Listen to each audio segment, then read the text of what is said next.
नमस्कार दोस्तों, मैं अंकुर उपाध्याय स्वागत करता हूं आप सभी का आपके अपने YouTube channel share market analysis में। यहां आप सभी के साथ डिस्कस करने वाला हूं कुछ ऐसे स्टॉक्स में जहां इन्वेस्टर्स का दबा के पैसा लगा हुआ है। उसका नाम है रेलवे सेक्टर। अब सवाल यह है कि रेलवे सेक्टर में यहां से कितनी तेजी और है। मैंने आप सभी के साथ फ्राइडे के सेशन में एक वीडियो कवर करी थी जहां मैंने कहा था कि मैंने राइट्स के मैनेजमेंट का इंटरव्यू देखा जी बिजनेस पे, जहां पे मैनेजमेंट कह रहा है कि ये जो क्वार्टर रहा है इससे अच्छा क्वार्टर हमने देखा ही नहीं। अगर नंबर ऑफ ऑर्डर्स की बात करें तो more than 1 order per day आया है हमारे पास, यानी कि हर दिन एक ऑर्डर से ज्यादा। क्वार्टर होता है 3 महीने का, कंपनी के पास आए हैं 100 ऑर्डर टोटल एक क्वार्टर में। तो ये क्लियरली दर्शा रहा है किस हिसाब से रेलवे के ऊपर सरकार का फोकस है और ऑर्डर्स है मार्केट में। ऑर्डर्स के दम पर ही तो ये शेयर चल रहे हैं, चाहे टीटागढ़ रेल हो, राइट्स हो, इरकॉन इंटरनेशनल हो, आरवीएनएल हो या फिर फाइनेंस वाली आईआरएफसी हो। ये सब के सब इसीलिए चल रहे हैं क्योंकि ऑर्डर्स बड़े तंगड़े मिल रहे हैं।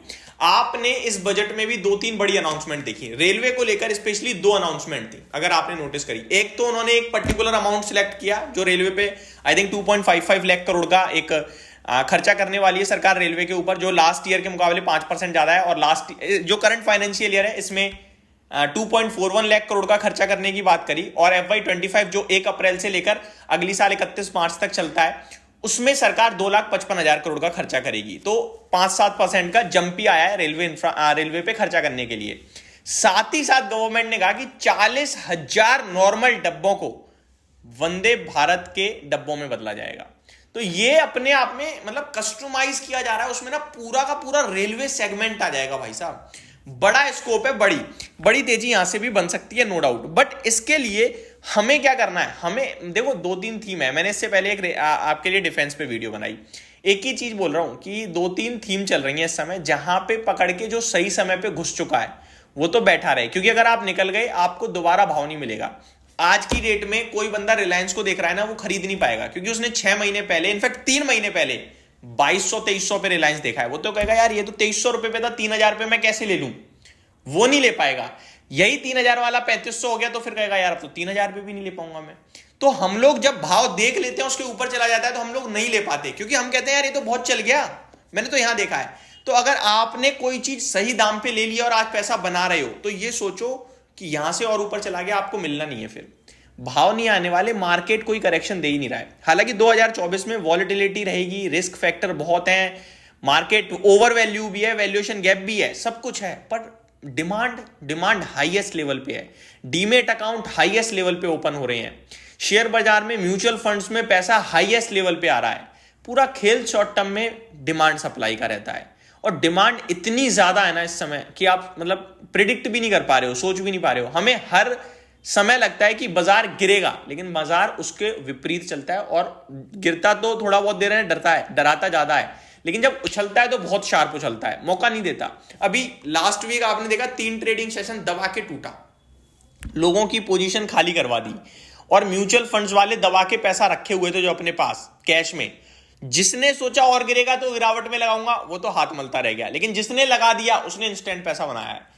मेरी खुद की पर्सनल म्यूचुअल फंड की पोर्टफोलियो पिछले हफ्ते पूरी, अगर मैं ऊपर से नीचे की काउंट करूं, लोएस्ट पॉइंट से टॉप, या lowest point I think Wednesday को लगा था, और फ्राइडे को अगर मैं परसेंटेज टर्म्स में देखूं तो लगभग 30% का जंप आया है। ये छोटा मोटा जंप नहीं होता, एक हफ्ते में 30% म्यूचुअल फंड। हम और आप डायरेक्टली इतना नहीं कर पा रहे हैं स्टॉक मार्केट में। जो मेरा फंड था वो नीचे आया, अराउंड लगभग 15% से 15-20% नीचे टूटा, और मंडे से ट्यूसडे में टूटा। वेंसडे, थर्सडे, फ्राइडे जब चला तो टोटल लगभग मेरा जहां मंडे था उससे भी ऊपर आ गया 15%, प्लस नीचे से देखूं तो 30% के करीब ऊपर आया, 30 से 40%। तो बहुत बड़ा जंप आया ये।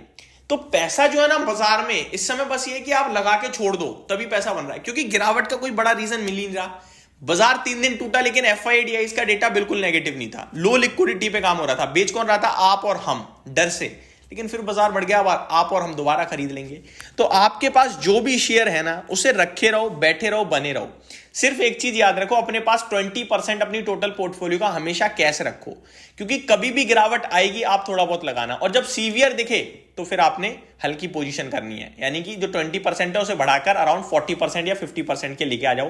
पूरी पोजीशन मार्केट में आप और हम कितना भी सोच लें कि बाजार यहां से गिरेगा, मैं पैसा रख लेता हूं, गिरावट में लगा लूंगा, हो ही नहीं सकता भाई साहब, हो ही नहीं सकता। ये है ही नहीं बस की, जो हमारे बस में ही नहीं है उस पर क्या फोकस करना।